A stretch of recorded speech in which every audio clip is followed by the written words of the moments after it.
Agora eu queria chamar aqui o Marciano Braga para o testemunho principal desta noite. Marciano é restaurador de imóveis, é casado, tem uma filha, está há 15 anos na Igreja Shaddai, é discípulo do pastor Paulo Loureiro e lidera uma célula juntamente com a sua esposa. Amém. Seja bem-vindo, Marciano. Se tu uma bênção.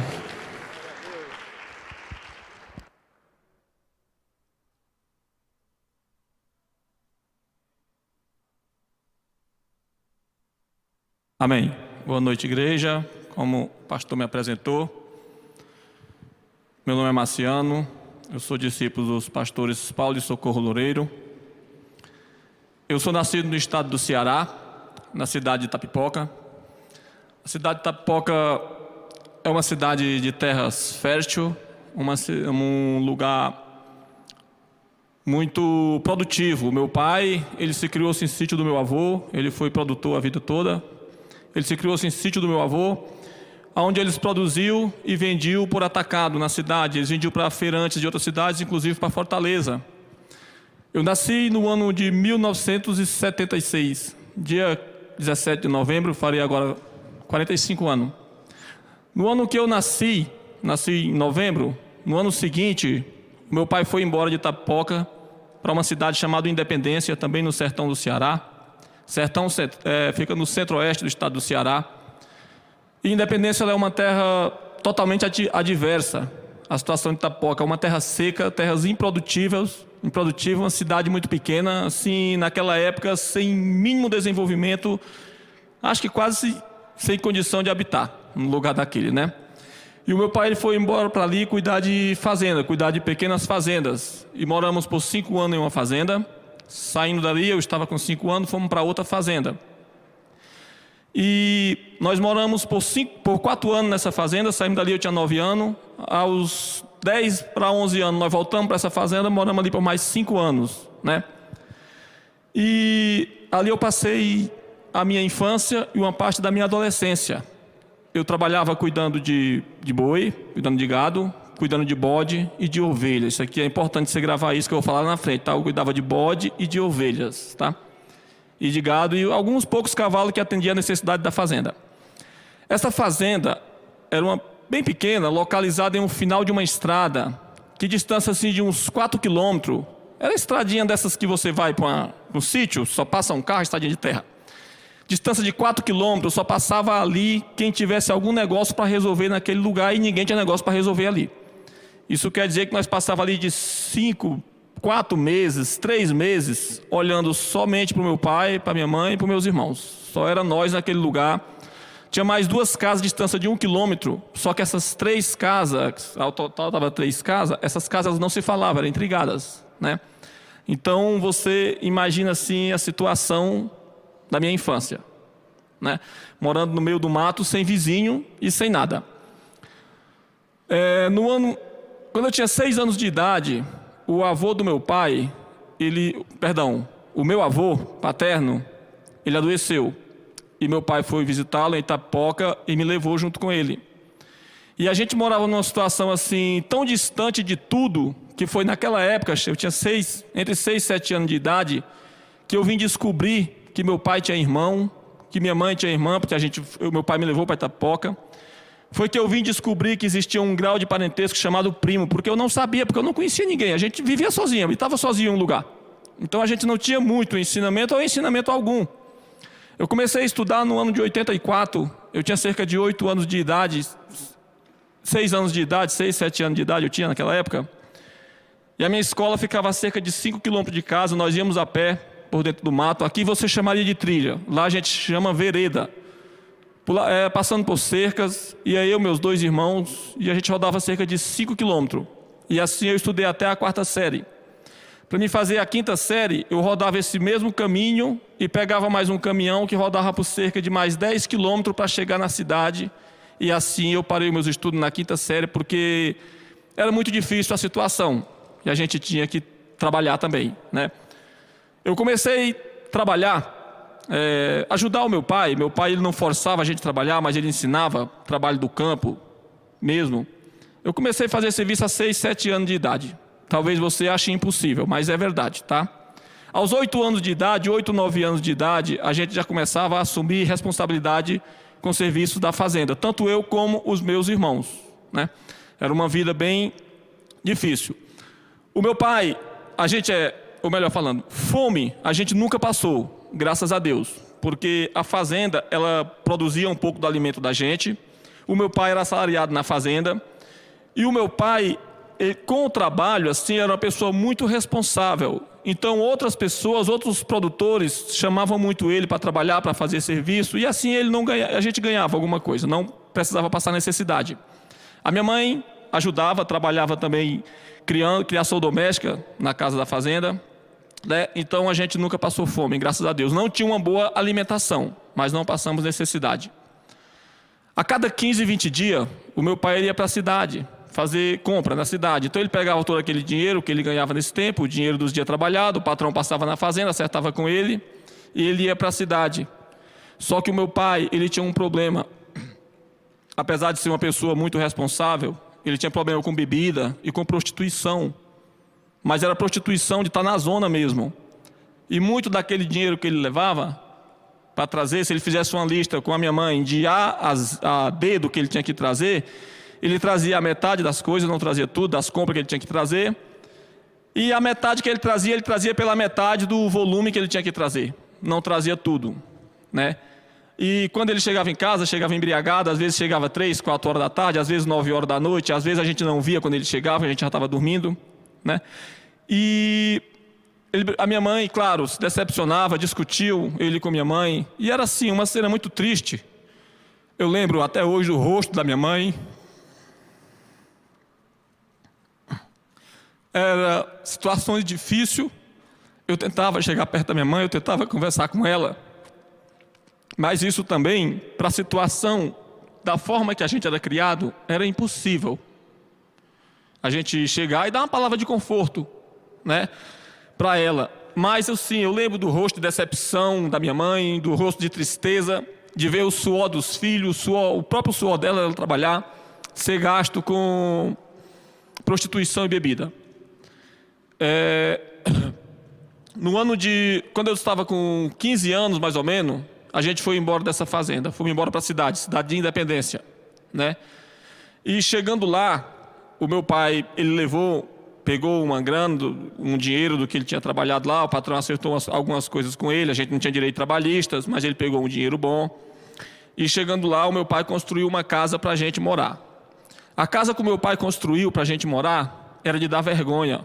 Eu tinha cerca de 15, 16 anos de idade, eu morria de vergonha da casa. E assim, não era pela condição financeira, era pela condição psicológica, da forma que o meu pai lidava com o dinheiro, né? Eu estou aqui falando do meu pai, gente, eu não estou falando mal, eu não tinha raiva do meu pai, nunca tive, graças a Deus, eu estou contando a minha história, tá? E a minha história passa pelo meu pai, né? Eu vou pedir para o João colocar a foto do meu pai. O meu pai, ele faleceu em outubro do ano passado, acometido de um Alzheimer. Essa foto ela foi tirada em junho do ano passado, quando eu estava lá, ele estava muito doente e eu fui visitar o meu pai, né? Então, assim, eu não estou falando mal do meu pai. Eu estou contando a minha história. Não pense aqui que eu tenho raiva, que eu esteja aqui desonrando o meu pai, jamais, né? Sempre amei o meu pai, da forma que eu pude, né?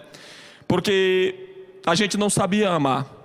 Nós éramos criados numa condição que, quando eu já estava morando na cidade, eu tinha por cerca de 16 anos de idade, estava conversando com um casal de amigo na cidade, mais uma mulher. E essa mulher tinha um filho, uns 13, 14 anos, mais ou menos. E esse filho chegou e abraçou ela, e beijou ela, e ficou abraçado com ela, e aquilo me causou um espanto. Porque eu não sabia como que um filho tinha coragem de chegar e abraçar uma mãe. Como que pode um filho chegar, abraçar uma mãe, falar, mãe, eu te amo, e ficar na frente de todo mundo assim? Aquilo para mim era algo inacreditável, era algo difícil, era algo que eu não conhecia, que eu nunca tinha visto, devido à situação que a gente era criado. Na cidade, eu tinha cerca de 15 para 16 anos quando chegamos na cidade. E a gente teve que se virar trabalhando. Quando o meu pai acertava com alguém para mim trabalhar, eu ia trabalhar para aquela pessoa. O dinheiro quem recebia era ele, eu já sabia que eu não via esse dinheiro. Mas quando eu mesmo conseguia acertar com as pessoas, eu trabalhava, que eu recebia, um cuidado que eu sempre tive foi de pegar uma parte do dinheiro e dar para minha mãe. Eu nunca dei dinheiro na mão do meu pai, mas a minha mãe sempre eu dava. Acho que devido àquela imagem que ficou da forma da minha mãe, das reações dela quando meu pai chegava embriagado. Provavelmente, a gente era muito pequeno, eu não entendia, mas a minha mãe sabia, das prostituição, dessas coisas, com certeza ela sabia. Então, assim, acho que aquilo gerou em mim, assim, um remorso, uma dó da minha mãe, e tudo que eu pegava eu sempre cuidava em ajudar a minha mãe. E os serviços que eu trabalhava, meus irmãos, era um serviço muito bom.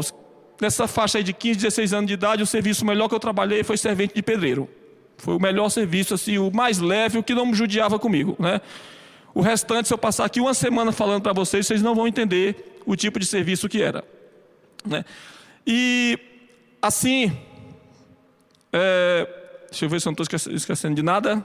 Não, amém, glória a Deus, né? E eu tinha no meu coração, uma das coisas que eu tinha no meu coração era de arrumar aquela casa. Terminar de fazer aquela casa, porque era muito triste aquela situação. No ano de 95,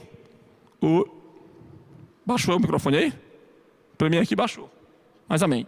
No ano de 95, eu vim embora para São Paulo. Estava com 18 anos, eu vim embora para São Paulo.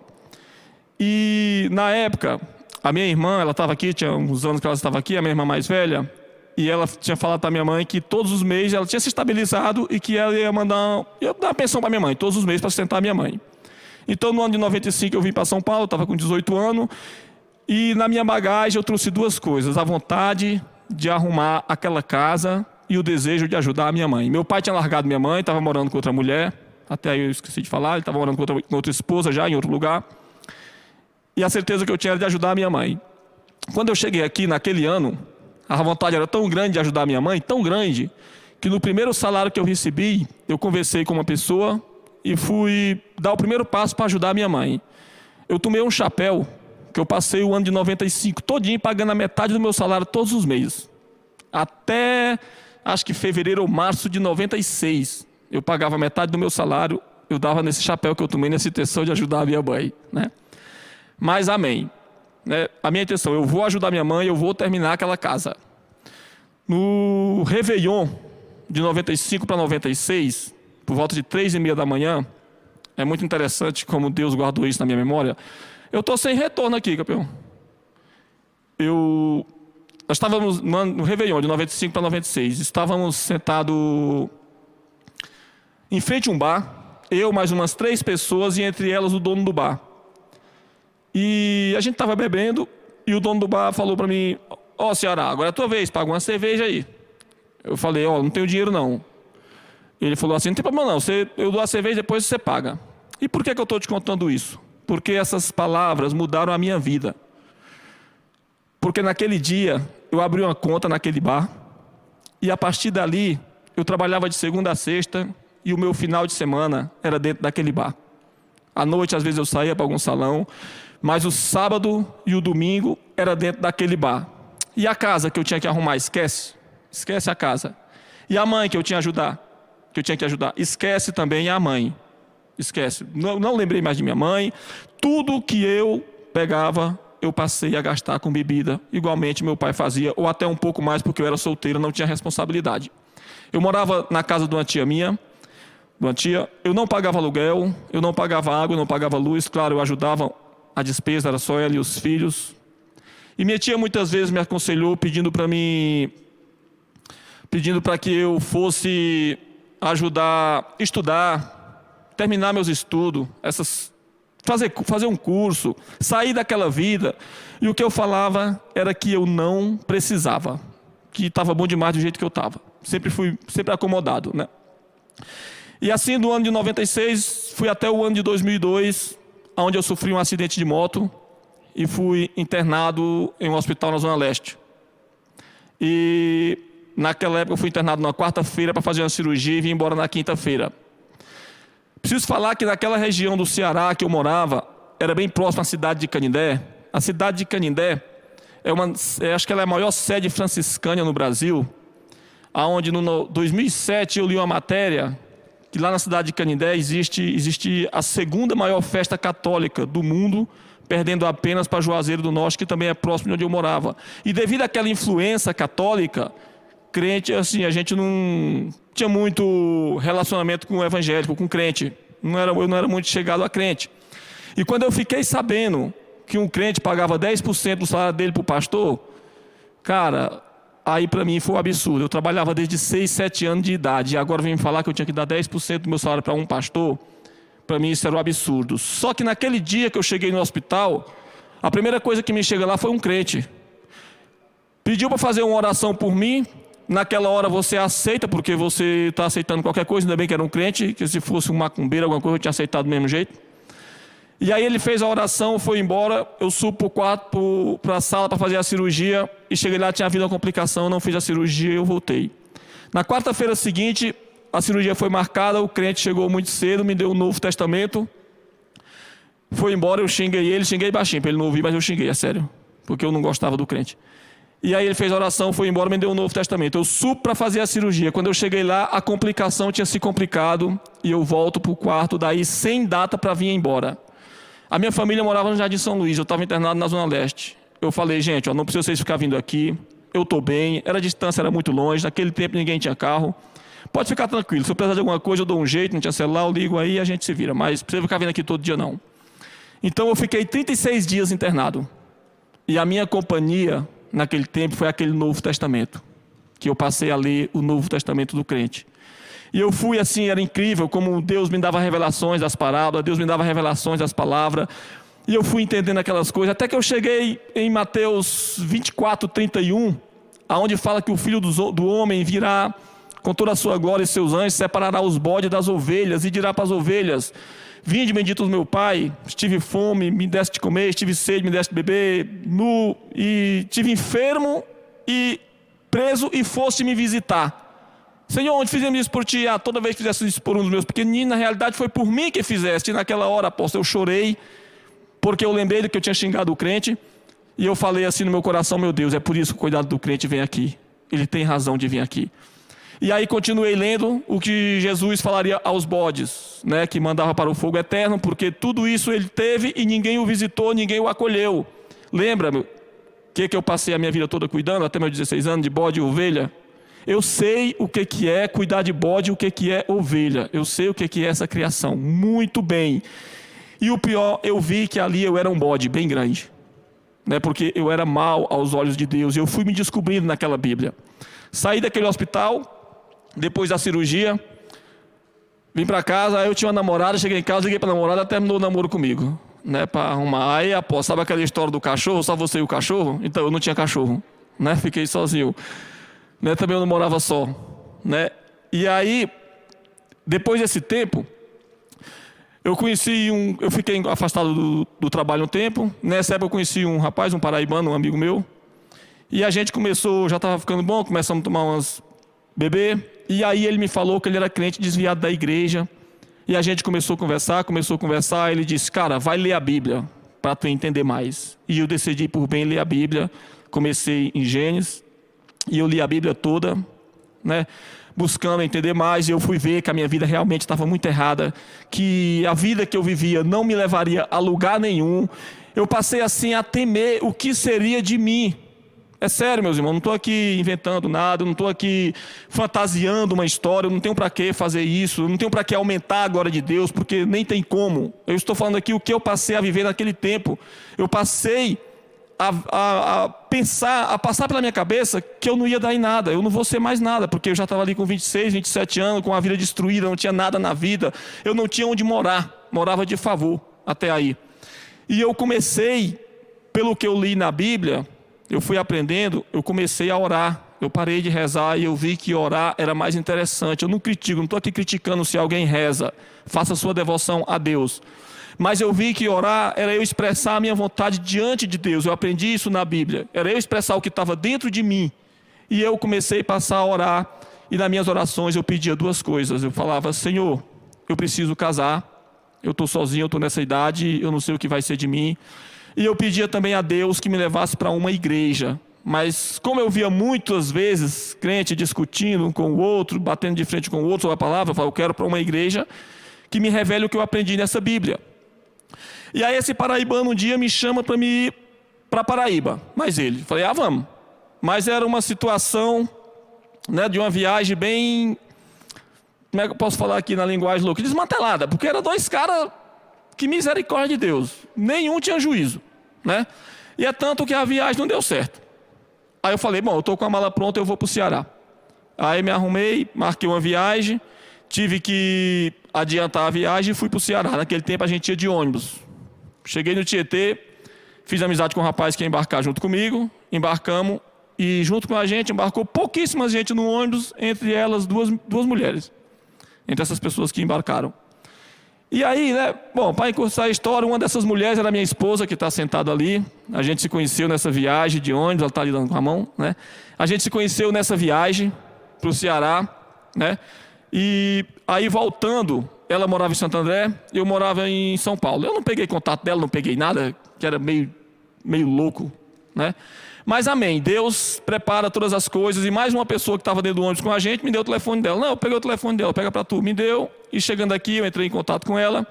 Passou um tempo, a gente começou a namorar. A gente era totalmente do mundo. Ela engravidou e me bateu um desespero do que eu ia fazer agora com essa mulher grávida. Ela trabalhava em casa de família, cuidava de criança, não tem parente em São Paulo, parente nenhum. E o que eu ia fazer? E novamente, sem conhecimento nenhum, eu comecei a colocar diante de Deus, para que Deus me ajudasse, para que Deus me ajudasse. Uma noite Deus falou aos meus ouvidos que Ele me ajudaria, né?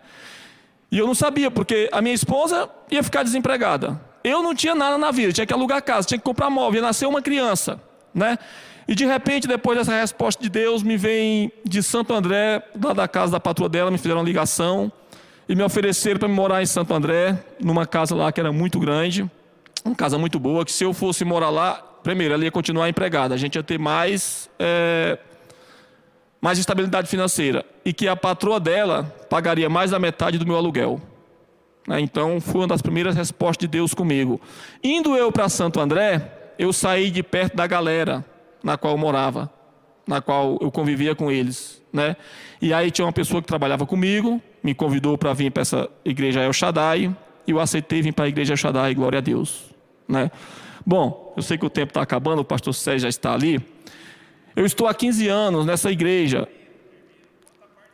Amém, glória a Deus, né? Então, eu comecei a vir para a igreja. Fiquei uns 2 anos, 3 anos só frequentando a igreja. Acho que uns 2 anos só frequentando a igreja. Comecei a frequentar uma célula, mas eu não tinha firmeza. Pé na igreja, outro no mundo, né? O famoso crente Raimundo, né? Mas passou um tempo, eu conheci um líder que morava perto da minha casa. Aí era uma célula de casal. A minha esposa passou aí comigo. Foi no começo de 2008, a gente se converteu. A gente passou aí ao encontro, né? Graças a Deus. E aí a gente começou a ser ministrado, a gente começou a saber de verdade quem que era Deus. E o meu testemunho, que eu deixo para vocês, meus irmãos, é que teria sido de mim naquela vida que eu vivia se eu não encontrasse Jesus, se eu não tivesse conhecido Jesus, porque eu estava numa situação que eu mesmo não estava mais acreditando em mim. Eu falei assim, não, eu cheguei a pensar, o meu caso é PT, eu não tenho mais jeito, porque eu estava com, acho que era com 26, 27 anos, eu não tinha nada, eu sempre trabalhei, graças a Deus, né? Na casa dos meus pais, tinha acho que alguns anos, já muitos anos que eu não tinha ido, que eu não tinha condição de ir, né? Eu não tinha um projeto de vida, eu não tinha estudo para continuar no trabalho. Então assim, era uma situação bem precária, né? E Deus usou daquela pessoa naquele hospital, onde eu conheci a palavra e eu vim buscar Deus. E o meu testemunho, assim, é de tudo que Deus fez na minha vida. Eu me casei. Hoje eu sou casado, eu casei na igreja do Ipiranga, né? Aqui, esse era o meu pastor da época, né? Hoje eu tenho uma filha de 16 anos que trabalha no ministério junto comigo, né? Nós trabalhamos nesse ministério, né? Quando a gente vai para o encontro, que a gente volta, que a gente começa a firmar na igreja, aqui nós estávamos no Ceará, no começo desse ano, que foi em janeiro desse ano, no Ceará. Não fomos mais de ônibus, tá? Fomos de carro próprio, graças a Deus. Né, por opção mesmo, querer ir de carro mesmo, foi vontade nossa, né, graças a Deus. E assim, quando a gente volta do encontro, quando você começa a firmar na igreja, vem as questões, vem as tribulações, vem o inimigo pôr conversa na sua cabeça, você começa a encontrar algo que não vai de encontro com a tua alma, e a vontade que vem na gente é sair da igreja. Mas eu lembrava de 2 palavras bíblicas, Eu lembrava de Moisés, que falava: Senhor, se o Senhor matar esse povo aqui no deserto, que dirão de ti os egípcios? E eu pensava: se eu sair da igreja agora, o que dirá de mim a minha família, que é toda católica, praticante? Vão falar que a igreja evangélica é um fiasco e que eu estava lá por um fogo de palha. É sério, meus irmãos, eu pensava isso. E por isso eu resolvi passar mais um tempo na igreja e, graças a Deus, permaneci até hoje. E outra palavra que eu lembrava era: para onde eu irei, se só o Senhor tem palavra de vida eterna? Né?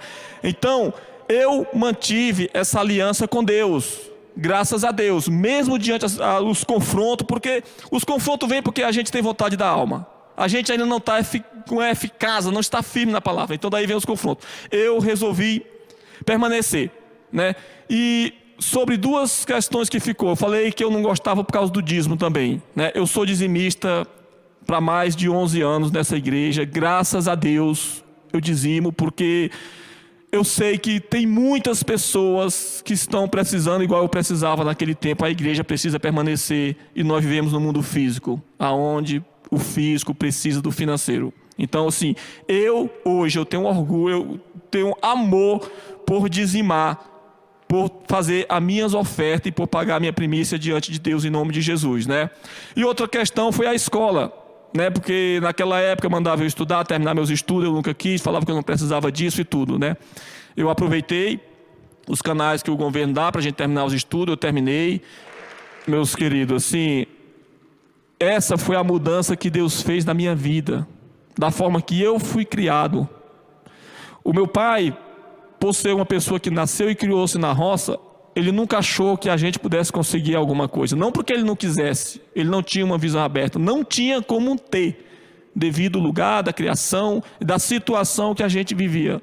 Então, se o meu pai, ele fosse para a cidade, a mãe falasse: só traz um caderno para o Marciano. Ele trouxesse um caderno, chegava e entregava: está aqui o caderno. Pronto, para ele era normal, sem brincadeira nenhuma. Agora, se ele trouxesse uma enxada, quando ele chegasse, ele chamava todos meus irmãos, ele mostrava aquela enxada, ele fazia questão de trazer uma madeira para fazer o cabo, deixar aquela coisa mais linda, incentivar, porque ele não via futuro, ele não tinha uma visão aberta, nunca teve, não teve quem abrisse os olhos deles. E assim fui eu quando cheguei aqui.